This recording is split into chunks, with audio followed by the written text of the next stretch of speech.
are gathered here to fill you with fear and give you a treat for your ears. As we invade your mind with our scary rhymes and some tales that can be gory. As you bear witness and sit here and listen to our poetic horror stories.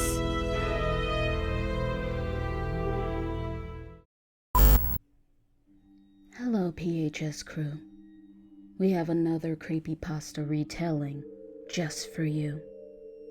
Warning, this is very graphic and disturbing content. Viewers' discretion is advised. I just want to start off by saying, if you want an answer at the end, prepare to be disappointed. There just isn't one that can be given. I was an intern at Nickelodeon Studios for a year, in 2005 for my degree in animation. It wasn't paid, of course. Most internships aren't, but it did have some perks beyond education. To adults, it might not seem like a big one, but most kids at the time would go crazy over it. Now, since I worked directly with the editors and animators, I got to view the new episodes days before they aired. I'll get right to it without giving too many unnecessary details. They had very recently made the SpongeBob movie, and the entire staff was somewhat sapped of creativity, so it took them longer to start up the season. But the delay lasted longer for more upsetting reasons. There was a problem with the series 4 premiere that set everyone and everything back for several months. Me and 2 other interns were in the editing room along with the lead animators and sound editors for the final cut. We received the copy that was supposed to be Fear of a Krabby Patty and gathered around the screen to watch. Now, given that it isn't final yet, animators often put up a mock title card, sort of an inside joke for us, with phony, oftentimes lewd titles, such as How Sex Doesn't Work, instead of Rock-a-bye-Bivalve, when SpongeBob and Patrick adopt a sea scallop. Nothing particularly funny, but work-related chuckles. So when we saw the title card, Squidward Suicide, we didn't think it more than a morbid joke. The story began with Squidward practicing his clarinet, hitting a few sour notes like normal. We hear SpongeBob laughing outside, and Squidward stops, yelling at him to keep it down, as he has a concert that night and needs to practice. SpongeBob says okay and goes to see Sandy with Patrick. The bubble splash screen comes up, and we see the ending of Squidward's concert. This is when things began to seem off. While playing, a few frames repeat themselves, but the sound doesn't. At this point, sound is synced up with animation, so yes, that's not common. But when he stops playing, the sound finishes as if the skip never happened. There is slight murmuring in the crowd before they begin to boo Squidward. And not normal cartoon booing that is common in the show, but you could very clearly hear malice in it. Squidward's in full frame and looks visibly afraid. The shot goes to the crowd, with SpongeBob in the center frame, and he too is booing. Very much unlike him. But that isn't the oddest thing, though. They had hyper-realistic eyes. Very detailed. They weren't shots of real people's eyes, but something a bit more real than CGI. The pupils were red. Some of us looked at each other, obviously confused. Since we weren't the writers, we didn't question its appeal to children. Yet. But we weren't amused. The shot went to Squidward sitting on the edge of his bed, looking very forlorn. The view out of Squidward's porthole window is of a night sky, so it wasn't very long after the concert. The unsettling part is at this point, there is no sound, not even the feedback from the speakers in his room. It's as if the speakers were turned off, but their status showed them working perfectly. Squidward just sat there, blinking, in this silence for about 30 seconds. Then suddenly, he started to sob softly. He put his tentacles over his eyes, and he started to cry. Quietly, for a full minute more. All the while, a sound in the background, very slowly growing from nothing to barely audible. It sounded like a slight breeze through a forest. Then the screen slowly begins to zoom in on Squidward's eyes, as his sobbing gets louder. You could see his face was filled with hurt and anger. Hello PHS crew, we have a question for you. Did you watch Nickelodeon shows when you were a kid? And what show did you watch? Let's start a conversation in the comments below. We are dying to know. The screen then twitches a bit, as if it twists in on itself. For a split second, then back to normal. Then the wind sound through the trees began slowly becoming louder and more severe, as if a storm was brewing somewhere. The eerie part is the sound, and Squidward sobbing sounded real. Below the sound of the wind and sobbing, you could hear very faintly sounds of laughing. It came at odd intervals and never lasted more than a second. After 30 seconds of this, the screen blurred and twitched violently, and something flashed over the screen, as if a single frame was replaced. The lead animation editor paused, rewound the video frame by frame, and what we saw was horrible. It was a still photo of a dead child. He couldn't have been more than 6. The face was mangled and bloodied, one eye dangling over his upturned face. His eye was popped.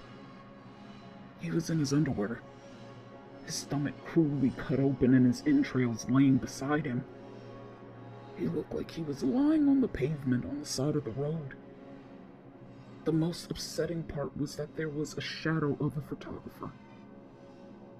There was no crime scene tape, no evidence tags or markers, and the angle was completely off for a shot designed to be evidence.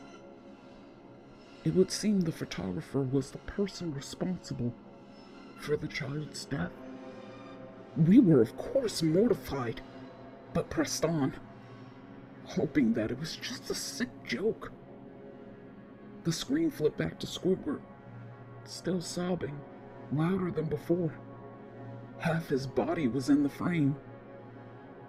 There were now what appeared to be tears of blood running down Squidward's face. The blood was also done in a hyper-realistic stylized way. The wind on the video sounded strong, like a gale force blowing through the forest. You could even hear snapping sounds of branches. There was laughing from a deep baritone, lasting at longer intervals and coming more frequently. After about 20 seconds, the screen again twisted and showed a single frame photo. The editor was reluctant to go back. We all were, but he knew he had to. This time, the photo was that of what appeared to be a little girl, no older than the first little boy. She was lying on her stomach, her barrettes in a pool of blood next to her. Her left eye was out and popped. She, too, was in her underpants. Her entrails were piled on top of her, above another crude cut along her back.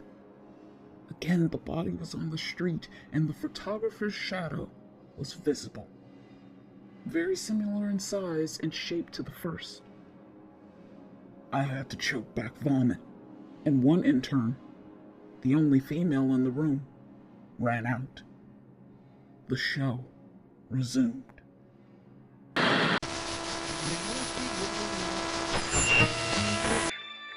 day today, my wife has been acting weird. What do you mean by weird? I don't know. She just hasn't been acting like herself. Something about her seems off a bit. Something about her seems different. I can't seem to place my finger on it. Her name is Erin, and she taught. About 5 seconds after the second photo played, Squidward went silent, as did all sound. Squidward placed his tentacles down, showing now his eyes were done in a hyperrealism-like style, just like the others were in the beginning of this episode. They were bleeding, bloodshot and pulsating. He just stared at the screen, as if watching the viewer. After about 10 seconds, he started sobbing again, but this time not covering his eyes. The sound was piercing and loud, and Squidward's sobbing was mixed with screaming. Tears and blood were dripping down his face at a heavy rate. The wind sound came back, and so did the deep voice laughing. And this time, the still photo lasted for a good 5 frames. The animator was able to stop it on the 4th photo and backed up. The photo was of a boy, about the same age, but this time the scene was different. The entrails were just being pulled out from a stomach wound by a large hand. The right eye popped and dangling, blood trickling down from it. The animator proceeded. He went on to the next frame, same thing. He went back to the first and played them quicker, and I lost it. I vomited on the floor. The animator and sound editors gasped at the screen. In the next frame, we saw the hand slowly lift out the guts. We saw the kid's eyes focused on it. We even saw 2 frames of the kid beginning to blink. The lead sound editor told us to stop. He had to call the creator in to see this Mr. Hildenberg. Mr. Hildenberg arrived within about 15 minutes. He was confused as to why he was called down there, so the editor just continued the episode. Once the few frames were shown, all screaming, all sound again stopped. Squidward was just staring at the viewer, full frame of the face, for about 3 seconds. The shot quickly panned out, and that deep voice said, Do it. and we see in Squidward's hands a shotgun. He immediately puts the gun in his mouth and pulls the trigger. Realistic blood and brain matter splatters the walls behind him, all over his bed, as he flies backwards with great force. The last 5 seconds of this episode show his body on the bed. On his side, one eye dangling on what's left of his head above the floor, staring blankly at it. Then the episode ends. Mr. Hildenberg is obviously angry at this. He demanded to know what the heck was going on. Most people left the room at this point, so only a handful of us were there to watch it again. Viewing the episode twice only served to imprint the entirety of it in my mind and caused me horrible nightmares. I'm sorry I stayed. The only theory we could think of was the file was edited by someone in the chain from the drawing studio before it made it here. They analyzed the files and they did show it was edited over by new material. However, the timestamp of it was a mere 24 seconds before we began viewing it. All equipment involved was examined for foreign software and hardware, as well as glitches, as if the timestamp may have glitched and showed the wrong time, but everything checked out fine. We don't know what happened, and to this day, nobody does. there was an investigation due to the nature of the photos, but nothing came of it. No child seen was identified, and no clues were gathered from the data involved, nor physical clues in the photos. I never believed in unexplainable phenomena before, but now that this situation has happened to me, and I can't prove anything about it beyond anecdotal evidence, I think twice about everything. We know this creepypasta was disturbing and gory, but we hope you enjoyed our poetic retelling of Squidward Suicide creepypasta story. Please like and share our video, and if you'd like for us to read your favorite creepypasta story, let us know in the comments below. And if you're new, please subscribe to our channel and become a part of the PHS crew. Thank you for watching, and we will see you in our next video.